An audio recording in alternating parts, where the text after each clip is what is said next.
ಎಲ್ಲರಿಗೂ ನಮಸ್ಕಾರ.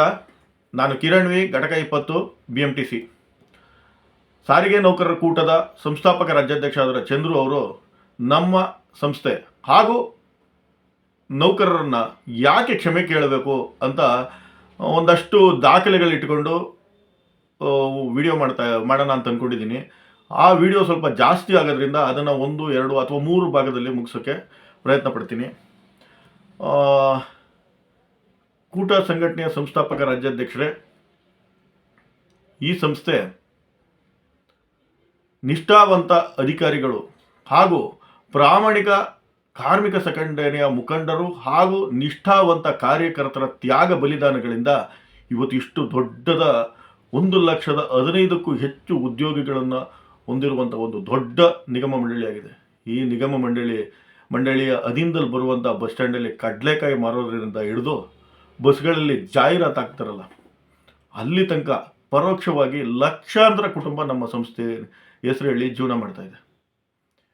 ಈ ಸಂಸ್ಥೆಯಲ್ಲಿ ತಾವು ಏಕಾಏಕಿ ಉದ್ಭವವಾಗಿ, ಅದನ್ನು ಮುಂದಿನ ವಿಡಿಯೋದಲ್ಲಿ ಹೇಳ್ತೀನಿ, ಏಕಾಏಕಿ ಉದ್ಭವವಾಗಿ ಯಾವುದೇ ಬೇಸಿಕ್ ನಾಲೆಡ್ಜ್, ಉದಾಹರಣೆಗೆ ಬಾಬಾ ಸಾಹೇಬ್ ಅಂಬೇಡ್ಕರ್ ಸಾಹೇಬರು ಇಡೀ ಜಗತ್ತಿಗೆ 3 ತತ್ವಗಳನ್ನ ಹೇಳ್ಕೊಟ್ಟಿದ್ದಾರೆ. 1 ಶಿಕ್ಷಣ, 2ನೇದು ಸಂಘಟನೆ, 3ನೇದು ಹೋರಾಟ. ಈ 3 ತತ್ವಗಳನ್ನ ಸರಿಯಾಗಿ ಪಾಲನೆ ಮಾಡಿದವ್ರಿಗೆ ಸೋಲು ಅನ್ನೋ ಮಾತೇ ಇಲ್ಲ. ಉದಾಹರಣೆಗೆ ಈ ಸಂಘಟನೆ ಹೋರಾಟ ಅನ್ನೋದು ಗಣಿತ ಪರೀಕ್ಷೆ ಇದ್ದಂಗೆ ಅಂತ ನನ್ನ ಭಾವನೆ. ಗಣಿತ ಪರೀಕ್ಷೆಯಲ್ಲಿ ನಾವು ಪಾಸ್ ಆಗಬೇಕು ಅಂದರೆ ಮಗ್ಗಿ ಕಲೀಲೇಬೇಕು. ತಾವೇನು 2020-21ರಲ್ಲಿ ನಾನು ದೊಡ್ಡ ಮಟ್ಟದ ಹೋರಾಟ ಮಾಡಿ ಸಂಸ್ಥೆಯಲ್ಲಿ 9 ಬೇಡಿಕೆಯಲ್ಲಿ 8 ಈಡೇರಿಸ್ಬಿಟ್ಟಿದ್ದೀನಿ ಅಂತ ಹೇಳ್ತಾ ಇದ್ದೀರಿ. ಆ ಎಡಬಿಡಂಗಿ ಹೇಳಿಕೆ ಏನಿದೆ ಅದು ಬಾಬಾ ಸಾಹೇಬರ ತತ್ವದ ವಿರುದ್ಧವಾಗಿತ್ತು ಅನ್ನೋದು ನನ್ನ ಭಾವನೆ. ಯಾಕೆಂದರೆ ತಮಗೆ ಗಣಿತ ಪರೀಕ್ಷೆ ಪಾಸ್ ಆಗಬೇಕು ಅಂದರೆ ಮಗ್ಗಿ ಕಲಿಬೇಕು, ಅಂದರೆ ಶಿಕ್ಷಣ ಇರಬೇಕಾಗಿತ್ತು, ಇರಲಿಲ್ಲ. 2ನೇದಾಗಿ ಹೋರಾಟ ಅಂದರೆ ಸಂಘಟನೆ ಕಟ್ಟಬೇಕಾದಂಥ ಬೇಸಿಕ್ ನಾಲೆಡ್ಜೇ ತಮಗಿರಲಿಲ್ಲ. ಉದಾಹರಣೆಗೆ 2020ರಲ್ಲಿ ತಾವು ಕೂಟ ಏನು ಕಟ್ಟಿದ್ರಿ ಅದು ಟ್ರೇಡ್ ಯೂನಿಯನ್ ಆಗೇ ಇರಲಿಲ್ಲ.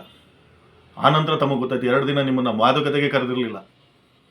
ಆಮೇಲೆ ನಿಮಗೆ ಗೊತ್ತಾಯಿತು ಟ್ರೇಡ್ ಯೂನಿಯನ್ ಕಟ್ಟಬೇಕು ಅಂತ. 2021ರಲ್ಲಿ ತಾವು ಕೂಟ ಅನ್ನೋ ಸಂಘಟನೆ ಟ್ರೇಡ್ ಯೂನಿಯನ್ ಕಟ್ತೀರಿ.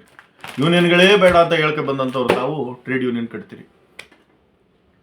ಇನ್ನು ಅವತ್ತಿನ ದಿನದಲ್ಲಿ ಮಸಾಲೆ ದೋಸೆ ತಿಂತಾಯಿದ್ರು, ನಮ್ಮ ಹೋರಾಟಕ್ಕೆ ಬೆಂಬಲ ಅವತ್ತು ಕೊಡಲಿಲ್ಲ ಅಂತ ಏನು ಹೇಳ್ಕೊಂಡು ಮೊನ್ನೆ ತನಕ ಪತ್ರದ ಮೇಲೆ ಪತ್ರ ಬರೆದಿರೋ ತನಕ ನಾನೆಲ್ಲನೂ ಪ್ರತಿಯೊಂದು ವಿಡಿಯೋ ಮೂಲಕ ನಿಮ್ಮ ಮುಂದೆ ಬರ್ತೀನಿ. ದಯಮಾಡಿ ಕ್ಷಮೆ ಇರಲಿ. ಕೆಲವ್ರನ್ನ ನಾನು ಕೇಳ್ತೀನಿ, ಈ ಸಂದರ್ಭದಲ್ಲಿ ಇದು ಬೇಕಿತ್ತಾ, ಯಾಕೆ ಹಿಂಗೆ ಮಾಡ್ತಾವ್ರೆ, ಒಬ್ರಿಗೊಬ್ರು ಕಾಲು ಎಳ್ಕೊಂಡು ಪರಸ್ಪರ ಆರೋಪ ಮಾಡ್ಕೊಂಡು ಯಾಕೆ ಹಿಂಗೆ ಮಾಡ್ತೀರಿ ಅಂತ ಕೆಲವು ಜನ ನೀವು ಕೇಳ್ತೀರಿ. ಸ್ನೇಹಿತರೆ, ವೇತನ ಪರಿಷ್ಕರಣೆ ಹತ್ರಕ್ಕೆ ಬಂದಾಗೆಲ್ಲ ಈ ಒಂದು ಉಪಟಳ ಜಾಸ್ತಿ. ಮಿಸ್ಟರ್ ಚಂದ್ರು ಅವ್ರದ್ದು ಉಪಟಳ ಜಾಸ್ತಿ. ಕಳೆದ ಡಿಸೆಂಬರ್ 2024ರಲ್ಲಿ ನಾವು ಹೋರಾಟ ಅಂತ ಶುರು ಮಾಡಿದಾಗ ಕೂಟದ ಸಂಸ್ಥಾಪಕ ರಾಜ್ಯಾಧ್ಯಕ್ಷ ಮಿಸ್ಟರ್ ಚಂದ್ರು ಅವರು ಈ ಹೋರಾಟಕ್ಕೆ ಬೆಂಬಲ ಇಲ್ಲ ಅಂತ ಬಹಿರಂಗವಾಗಿ ಒಂದು ಪ್ರೆಸ್ ಕಾನ್ಫರೆನ್ಸ್ ಮಾಡಿದ್ರು. ಇವತ್ತಿಗೂ ನಾವು ಅದರ ಪರಿಣಾಮನ ಎದುರಿಸ್ತಾನೆ ಇದ್ದೀವಿ. ಇರಲಿ, ನಾನು ಮಾಡೋ ವಿಡಿಯೋ ನೌಕರ ಕಾರ್ಮಿಕ ಅಂತ ಭೇದ ಭಾವ ಮಾಡ್ತಿರೋರಿಗೆ ಇಷ್ಟ ಆಗಲ್ಲ. ಅಧಿಕಾರಿಗಳು ಮತ್ತು ನೌಕರರ ಮಧ್ಯೆ ಭಿನ್ನಾಭಿಪ್ರಾಯ ಉಂಟು ಮಾಡೋ ಕೆಲ ಕೆಟ್ಟ ಮನಸ್ಥಿತಿ ಜನಗಳಿಗೆ ಅರ್ಥ ಆಗಲ್ಲ. RMC ಕೇಸ್ ಆಗಿ ಅಥವಾ ಯಾವುದೋ ಒಂದು ಟ್ರಾನ್ಸ್ಫರ್ ಏನೋ ಆಗಿ ಅವನು ಹೊಂಟೋದ್ರೆ ನನಗೆ ಆ ರೂಟ್ ಸುತ್ತಿದೆ ಅಂತ ಸ್ವಾರ್ಥದ ಪ್ರಪಂಚದಲ್ಲಿ ಬದುಕ್ತಾ ಇರೋರಿಗೆ ಇದು ಅರ್ಥನೇ ಆಗಲ್ಲ. ಯಾಕೆಂದರೆ ನಾನು ದಾರಿಲಿ ಹೋಯ್ತಾ ಅನಿರೀಕ್ಷಿತವಾಗಿ ಸಿಗೋ 500 ರೂಪಾಯಿ ನೋಟ್ ಅಲ್ಲ ಎಲ್ರಿಗೂ ಇಷ್ಟ ಆಗೋಕ್ಕೆ. ನನಗೆ ಗೊತ್ತಿದೆ ಏನು ಸಂಸ್ಥೆ ಉಳಿದು ಬೆಳೆದು ನಾವೆಲ್ಲರೂ ಇಲ್ಲಿ ಬದುಕು ಕಟ್ಕೊಳ್ಳೋಕ್ಕೆ ಅವಕಾಶ ಮಾಡಿಕೊಟ್ಟ ನಮ್ಮ ಹೆಮ್ಮೆಯ ಸಂಸ್ಥೆ ಯಾಕೆ ಕ್ಷಮೆ ಕೇಳಬೇಕು ಅನ್ನೋದಕ್ಕೆ ಸಂಬಂಧಪಟ್ಟಂಗೆ ರಸ್ತೆ ಸಾರಿಗೆ ಅಧಿನಿಯಮ 1950 ಆ್ಯಕ್ಟ್, ಇನ್ನು ಸ್ಟಾಫ್ ಆ್ಯಂಡ್ ವರ್ಕರ್ಸ್ ಫೆಡರೇಷನ್ನಿಂದ ಏನು ಕೂಟದ ಸಂಸ್ಥಾಪಕ ರಾಜ್ಯಾಧ್ಯಕ್ಷರು ಅವತ್ತು ಕಾಲು ಎಳೆದ್ಬಿಟ್ರು, ಮುಷ್ಕರನ ಹಾಳು ಮಾಡಿಬಿಟ್ರು ಅನ್ನೋ ಟೈಮಲ್ಲಿ ಸಂಸ್ಥೆಗೆ ಬರೆದಿರುವಂಥ ಪತ್ರ, ಇದಕ್ಕೆ ಸಂಬಂಧಪಟ್ಟಂಗೆ ಹಲವಾರು ದಾಖಲೆಗಳು ನನ್ನ ಹತ್ರ ಇದೆ. ಇದನ್ನೆಲ್ಲ ಇಟ್ಕೊಂಡು ವಿಡಿಯೋ ಮಾಡ್ತೀನಿ. ನಾನು ಸಹ ವಜಾಗೊಂಡಿದ್ದ ನೌಕರ ಅನ್ನೋದಕ್ಕೆ ಇದು ದಾಖಲೆ.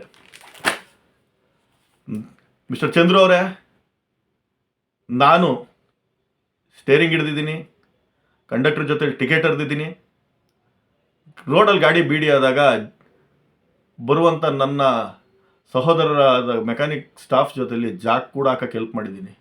ಹಾಲಿ ನೌಕರ ನಾನು. ನನಗೆ ನಿಮ್ಮನ್ನು ಪ್ರಶ್ನೆ ಮಾಡೋಕ್ಕೆ ಹಕ್ಕಿದೆ.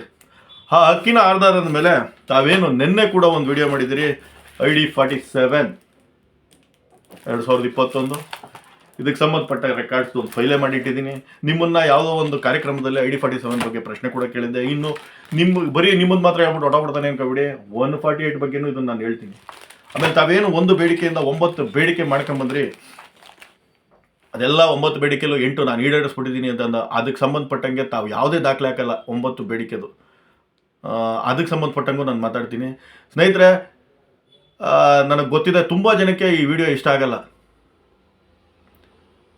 ಯಾಕೆ ಅಂದರೆ ಅರ್ಥ ಆಗಲ್ಲ ನಾನು ಹೇಳೋದು. ನಮ್ಮ ಉದ್ದೇಶ ಏನು, ನಾನು ವಜಾಗೊಂಡ ನೌಕರನಾಗಿ ಅವತ್ತು 1 ವರ್ಷ 3 ತಿಂಗಳು ಮನೇಲಿದ್ದಾಗ ನಾನು ಪಟ್ಟಿರೋ ನೋವು ನನಗೆ ಗೊತ್ತು. ಬಾಬಾ ಸಾಹೇಬ್ರ ತತ್ವ, ಶಿಕ್ಷಣ, ಸಂಘಟನೆ, ಹೋರಾಟ, ಈ ಅಡಿಪಾಯದಲ್ಲಿ ಈತ ಬರಲೇ ಇಲ್ಲ. ಈತ ಬಂದಿದ್ದೆ ಕಾಮ್ರೇಡ್ ಅನಂತ ಸುಬ್ರಾವ್ ಸಾಹೇಬ್ರನ್ನ ಬೈಕೊಂಡು AITC ಫೆಡರೇಷನ್ನ ತೆಗೆದುಕೊಂಡು ಬೆಳೆದದ್ದು. ನಮ್ಮ ಫೆಡರೇಷನ್ನಿಂದ ಹಲವಾರು ಕಾರಣಗಳಿಗೆ ಹೊರಗಡೆ ಹೋದಂಥವ್ರನ್ನ ಮಾರ್ಗದರ್ಶನ ತಗೊಂಡು ಮಾಡಿದಂಥದ್ದು ಈ ಹೋರಾಟ ಏನಿದೆ 2021ರದ್ದು, ಅದು ಕಾನೂನು ಬಾಹಿರ ಅಂತ ಘೋಷಣೆಗೆ ಕಾರಣ ಏನು, ಇವತ್ತವರೆಗೂ ವೇತನ ಪರಿಷ್ಕರಣೆಗೆ ಅಡ್ಡಗಾಲ ಹಾಕ್ಕೊಂಡು ನಮ್ಮನ್ನೆಲ್ಲ ಕಡಿಮೆ ವೇತನ ಪಡ್ಕೊಳ್ಳೋಕ್ಕೆ ಕಾರಣ ಆದಂಥ ಮಿಸ್ಟರ್ ಚಂದ್ರು ಅವ್ರ ಬಗ್ಗೆ ನಾನು ಮಾತಾಡಲೇಬೇಕು, ಮಾತಾಡ್ತೀನಿ. ಯಾಕೆ ಅಂದರೆ ನಾನು ಒಬ್ಬ ಸಂಸ್ಥೆಯ ಹಾಲಿ ಚಾಲಕ.